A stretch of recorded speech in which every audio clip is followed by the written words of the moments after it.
السلام عليكم ورحمة الله وبركاته. أهلا بكم معانا في فيديو جديد. إن شاء الله النهاردة هتكلم عن مقارنة سريعة كده ما بين عدد بطولات النادي الأهلي، نادي القرن، ونادي ريال مدريد، الأفضل في أوروبا والأفضل في أفريقيا.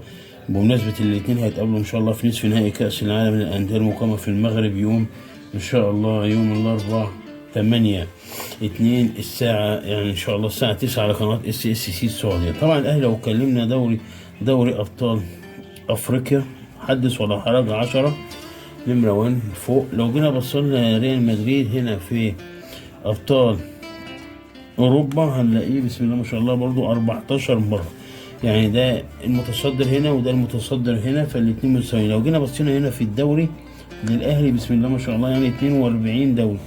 الريال هنا برضو في الدوري الأسباني يعني حدث ولا حرج 35 مرة. الكاس هنا للنادي الأهلي، الكاس المصري للنادي الأهلي هنا يعني برضو 37 مرة.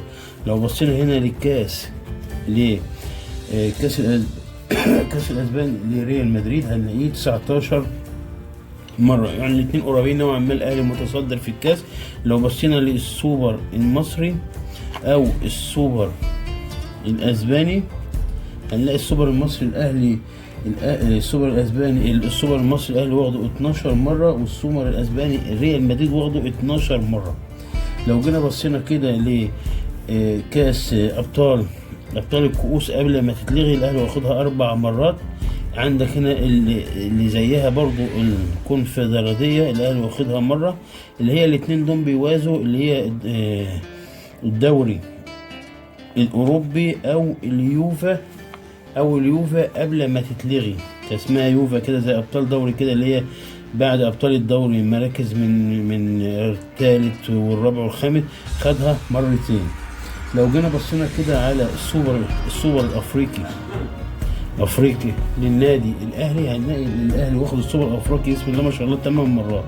هنا السوبر الاوروبي بتاع ريال مدريد واخده 5 مرات. لو بصينا كاس عالم لريال مدريد شارك 7 مرات، خد 7 بطولات. يعني الأهلي يعني كأس عالم ماشي شارك 8 مرات، خد 3 ميداليات ماشي برونزية ماشي. الأهلي يعني لو جينا بصينا دي كده في بطولات تانية الأهلي واخد منها وريال مدريد مش عارف حاجات كده، بس دي كأحسنهم. يعني الأهلي شارك 8 مرات في بطولة كأس العالم، ريال مدريد 7 مرات ب7 فوزات. الأهلي 8 مرات، الأهلي شارك 10، ريال مدريد 10 فوز في كأس العالم، الأهلي 8 مرات. يعني إن شاء الله الأهلي لو فاز عليه يبقى 9 مرات، ولو الأهلي ربنا كرمه أكتر وأكتر وفاز في النهائي يبقى 10 مرات، يبقى حقق الرقم القياسي بتاع ريال مدريد. فدوما الاتنين ما بين لقاء القمة المفتقة ما بين بطل أفريقيا وبطل ريال مدريد، الاتنين قريبين جدا من بعض. إن كان النادي الأهلي متفوق في عدد البطولات طبعا، الأهلي بسم الله ما شاء الله حوالي 106 أو 107 بطولة، ريال مدريد برضو يعني ما جابش 100، بس يعني إن شاء الله بالتوفيق للنادي الأهلي إن شاء الله وهيفوز على ريال مدريد يوم الأربعاء إن شاء الله. وده كل ما لدينا في الفيديو، والسلام عليكم ورحمة الله وبركاته.